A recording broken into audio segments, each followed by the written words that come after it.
retired Army personnel, and we are going to be looking at Armed Forces Remembrance and talking about Nigeria's heroes as we make preparations to celebrate them. Some are dead, while some are still alive. And you know, every 15th day of January of every year, the Nigerian government come together to celebrate some of these heroes, dead and alive. Well, before this time, the Armed Forces Remembrance Day used to be celebrated on the 11th of November of every year. That was to coincide with the remembrance of victims of the Second World War. But as a result of inconveniences here and there for some nations of the world had to set aside their own time for remembering their fallen heroes. Mr. Monday Aikoroge, welcome to this program this morning. Thank you very much. Yeah, I have to be very careful here today because when you're talking to an ex-military man, you really have to be very careful. Now, when we talk about Armed Forces Remembrance, remembering fallen heroes, and of course celebrating those that are alive, fighting for the sovereignty of this nation. Some say that the present government has done well, while some say that no, all the effort is nothing to be praised at all. I don't know what your immediate reactions are to some of these claims. Thank you, Mr. Evans. Before we go into analysis, I will first of all have to express my sincere condolence to the victims, our gallant armed soldiers that died in various wars, ranging from the Second World War and the present day, what we're facing. Before we came into the studio, I saw on the screen the burial of 5 Air Force personnel that were buried yesterday in Abuja. That shows that it's not a child play, the situation we're in now. And when you talk of remembrance of the fallen heroes, these rugged officers and the men who paid supreme price for their fatherland, is something that one will not forget in a hurry, not even in this generation. If you want to know how it is, when anybody lost his beloved one, you see how painful. And when you use the word irreplaceable, it means that the vacuum left by these men, not only in their professional constituency, also in their families, you should know that we are in serious business. When you talk of remembrance, I think this is the only thing we can do to remember them so that history will not judge us on the negative side, and also encourage the upcoming intending persons who want to serve in any capacity. By extension, when you talk of fallen heroes, not only the armed forces alone, even the Nigerian police force, they should equally be recognized. Somebody that leaves his house to make sure that they protect lives and properties, by virtue of that, lost their lives, so they should equally be recognized. That is by the way. All right, for viewers out there, you see that Armed Forces Remembrance Day is what we have as a topic there, Nigeria's heroes in focus. Well, today is really not the Armed Forces Remembrance Day. It's on the 15th, just about some few days away from today. But we are doing this today just to keep in mind that we have some people that we have to remember, also to call to the authorities involved to really look at the plight of some of these people. We still have them, some maimed for life as a result of injuries, and some of them, their wives, their children, you know, have been reduced into a kind of a condition that you may not want to think about. Now, Mr. Monday Aikoroge, recently the President Muhammadu Buhari signed the remembrance emblem, and he made a call for Nigerians to launch into support the launching of trying to raise funds to support some of these fallen heroes. But you discover that in Nigeria, when we talk about remembering armed men that have fought for the unity of this country, people tend to lay back. They tend to see it as a sole responsibility of government. Why do you think this is the case? Sincerely speaking, it is not. It is the awareness. The detailed awareness is not there.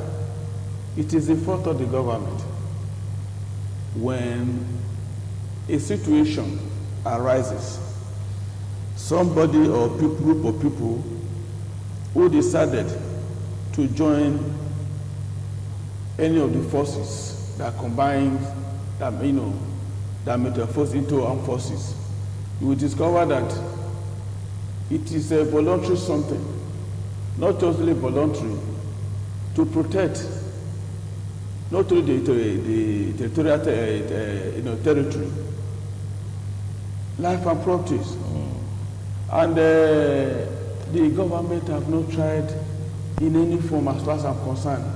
If you are telling me now that the present administration have decided to do one thing or the other, probably because of the situation we find ourselves, because of the insurgency, and the tension is so high, and the only way you can pay these people for their selfless services is just to kind of try to let them believe that they are recognized, you have them in your hearts. But before now, nothing was hard. Even before the issue of Boko Haram came into existence, DOT was silent. Very, very silent. I remember years back, we only know that when it is time for Armed Forces Remembrance Day, we'll go for parade, we'll go for this, and after that, it ends there. And insurance, there is no person, as far as the Armed Forces member is concerned, that is insured. That stands to be corrected. But in developed countries, the very day you join any of the forces, not only when you are doing your job, you are doing it with the whole of your heart. Know that even though you die at the next moment, your family or your siblings will never have cause to regret why you decide to go and join. The issue of voluntary issue should be a thing of the joy. It should be a thing of joy that when you decide to come and do it, people should appreciate you.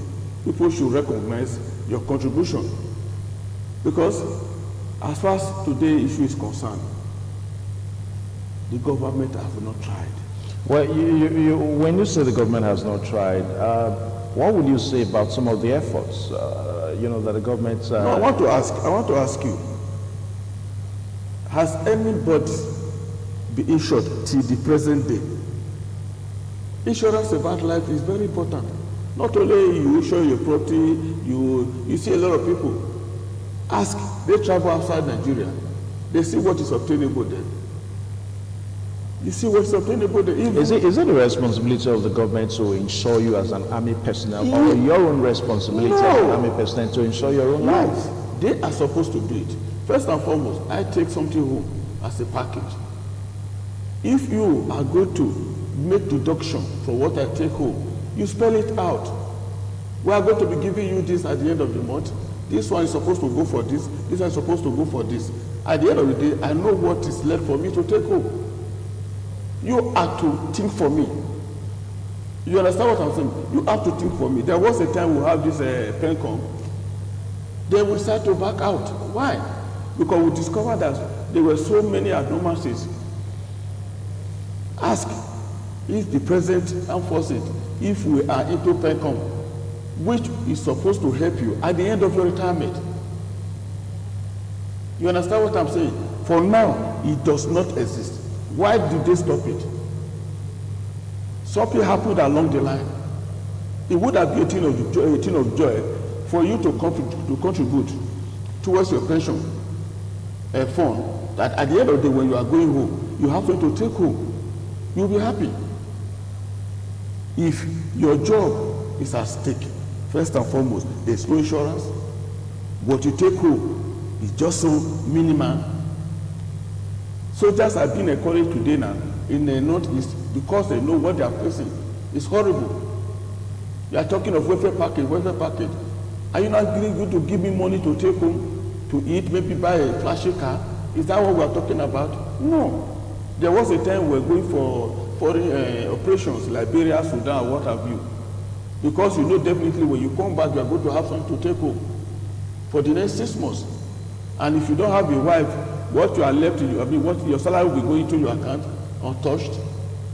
Then when you come back, you gather everything, go and buy one big car, you begin to think you are a big boy already. Is that what the armed force is supposed to be? You understand what I'm talking about? If you want to actually remember the fallen heroes, there have to be a foundation for them. There is none. I stand to be corrected. All right, let's take our minds back to memory. You retired some years ago from the army, and backstage we're trying to look at the scenarios as the scenarios were then, that it looked as if the then governments, they had a better remembrance package for fallen heroes, their relatives and all that. But recently, successive governments tend to have reduced on that. What do you think is responsible for this, and what do you think may have caused it? As far as I'm concerned, Mr. Evans, it is the love of the game that makes so people feel like joining the services. You understand? Ordinarily, something or a place you have not been to is so beautiful. You say, I have not been to London. London is beautiful. That is the expression from those who have been there. But as far as I'm concerned, nothing tangible has been done. Nothing tangible has time to be corrected. You understand? None of them have tried at all. Well, you cannot say none of them has tried None at of them have all. tried. You ask me why. First and foremost, when I was to leave the service, I know exactly what I was given compared to these days politicians. But you just said none of them has tried. So no, listen, you don't. You are not getting me. I was given little or nothing to take home, and that's what I was given then compared to what an average politician will get to. Look at what they said the senators take home. And they were showing Dino Milai's couple the other day with different flashy cars. Do you know when I even have a car? Do you know when I even have a home? There is no soldier that is guaranteed of having a house of his own as a result of doing the job. are you talking about the low cadre? Those are retired as a low cadre soldier. For example, a retired general is probably one of the highest paid person in this country today. Now, let me tell you one thing. Whether you are a general, whether you are another rank personnel, that is not the issue. Once you join the services, it is expected that the condition of services should be profiting to both officers and men. Because it's not a child play. Somebody that is ready to lay his life for the nation. Mind you, right from the Second World War, Liberia, Sudan, people have died, they have lost their life, pays to pay price for this nation.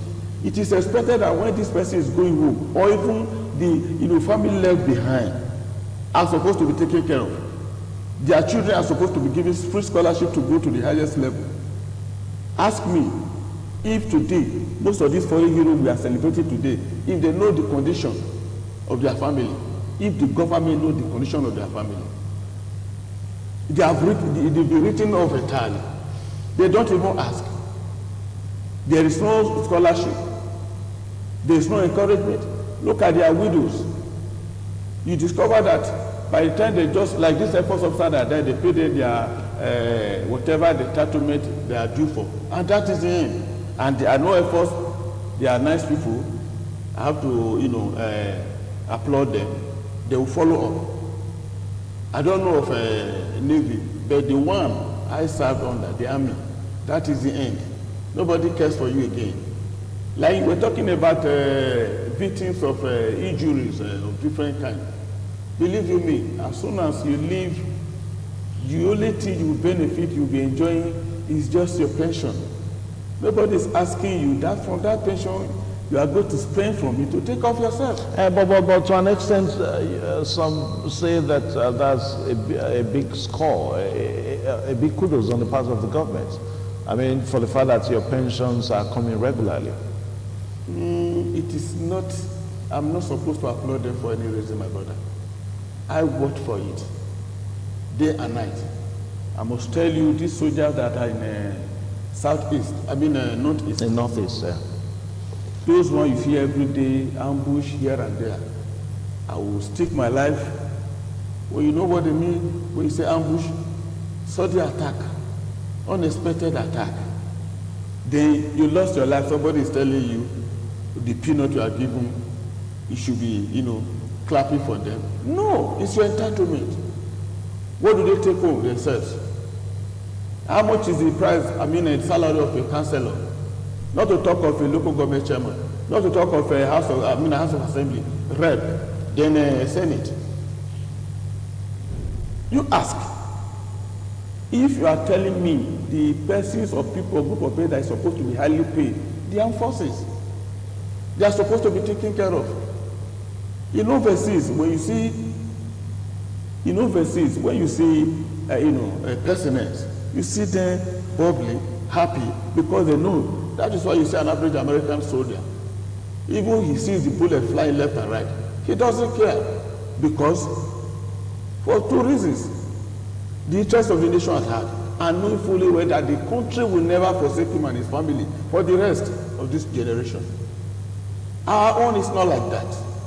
So what are you telling me? Okay, now before we begin to provide solutions to some of the problems you just raised, now let's look at the security apparatus in this country today, most especially in the fight against the insurgency in the northeast. It has remained a kind of a thorn in the flesh of the security apparatus in the country. It's almost a case of one step forward, 4 steps backward. What do you think is happening? Perhaps you may want to say that this was not the case in your own time. I have to be sincere, Mr. Evans. War of this nature that is not conventional. It's not a child play. It's not like telling your wife, I'm going to the farm, I will come back, you come with plantains and yams. No, we are talking real issues, not one video. It's not an American film you watch on telly. This is real. Life of reality. You understand what I'm saying? Let us not deceive ourselves. Even America today, I must praise and kudos to our men who are in Northeast. They are gallant people. When you go to mission outside Nigeria, they always applaud our men. One, for discipline, perseverance, dedication, and love for the duty. But we don't see that here. Excuse me. Let us not have access. Within these past weeks, I heard of this Daily Trust journalist that was arrested, how a media house was invaded and all that. But it was, the military responded by saying that they only went there to invite. No, what I'm trying to say, listen, mind you, we are talking to the world. When anything you say, people are ready or out there to analyze your statement. I'm not saying in any way that the mass media or the journalist was right or whatever.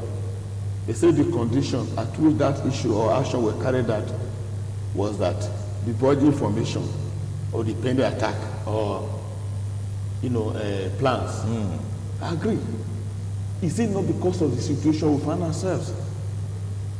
The network is faulty, and the men you see there, they are partially worn out.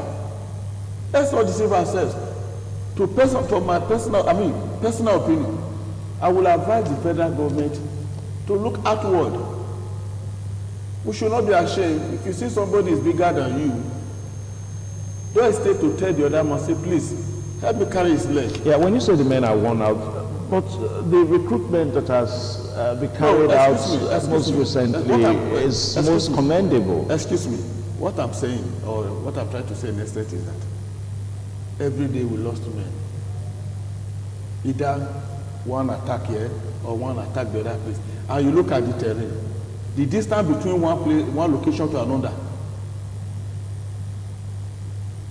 It's far. You understand? There are so many things we are not supposed to say here. Where are the DSS? The DSS are not doing their job as well. As far as it's not a conventional war, the police, even the immigration, the customs are supposed to be placed on part.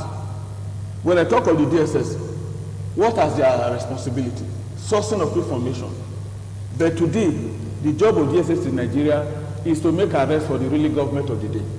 But you cannot say so, No. Mr. Mother, you cannot say so, because we do hear of, even the Boko Haram we are trying to talk about now, we've heard of some planned attack by the Boko Haram, how even the SSS men, how they were able to cope that situation. At times, the military, from where you retired from, the military at times even help in the situation.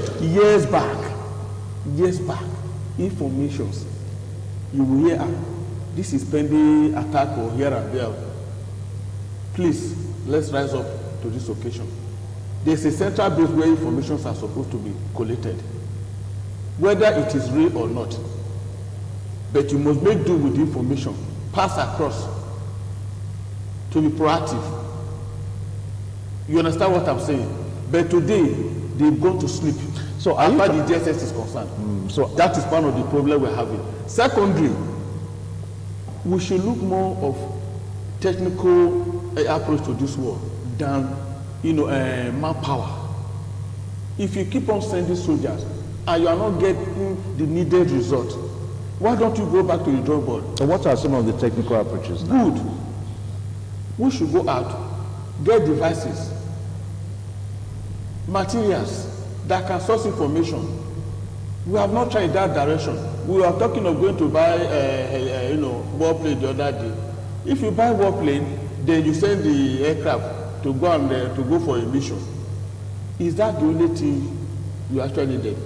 When America was to, attack or kill Saddam Hussein, Osama bin Laden. Yeah. Materials were used, equipments were used to sniff him wherever he was. We don't have much of this. So we tell you, say drone. No, there are different types of drone you can use. So are you trying to say that it's lack of the technology in the Nigerian army that has probably caused the kind of attack that we hear every now and then by the Boko Haram? Far from it. Because you know why I say far from it? The men in question that are this front line having this problem. In fact, if you look at the condition at which they are operating, it is not their wish to be that or to be there. But because of their bravery, because of their courage and discipline, they remain there. But I will advise the federal government to look outward, look for foreign help. It will do us a lot of good. In fighting the Boko Haram? Yes. Let us not deceive ourselves. Let us not begin to lose men every now and then. Go out. Don't be ashamed to tell your neighbor, say, please come and give me a helping hand. Okay, as we wrap up now, Mr. Monday, you enumerated the problems, the plights of heroes, those that have fallen, those that are dead, their relatives, their wives, their children, and even for those that are alive. So how can the government really begin to pay attention to these people? What are your suggestions? Good. First and foremost, there should be a foundation. We are talking of people contributing to the fallen hero issue of it. The acknowledgement, the awareness is not strong. People are supposed to, ordinarily, if you tell somebody on the street, say, you are supposed to make contribution, you say, what is my business? I beg, may they go. Because the relationship between the military and the civil society is weak. You understand what I said? The government have not been able to let the people know that these people you see on the street are there for us. Forget about peacetime. When you see a soldier man going to beat somebody up, they say, okay, because you took my girlfriend or you are holding my brother. No, those are just issues by the wayside. But by virtue of their professional conditions, the government is supposed to recognize that these people are doing. Civilians, Nigerians, let's help these people out. You have brothers there. You have husbands there. Okay. Okay. All right, Mr. Monday Ikoroge, thank you so much. A retired Army personnel, you know, talking about the armed forces, the plight that they go through in life, you know, in trying to keep the peace, trying to keep the sovereignty that you enjoy as a Nigerian. A very big thank you to you one more time. Well, we invited Colonel J.B. Awambo, retired, who is in charge of military pensions at those state, but he couldn't make it through. Perhaps sometime next week, I think that will be before the 15th now. That's the D-Day, the Armed Forces Remembrance Day, which is on the 15th of January 2019. He should be able to come here so that we'll just talk more on some of the issues raised here.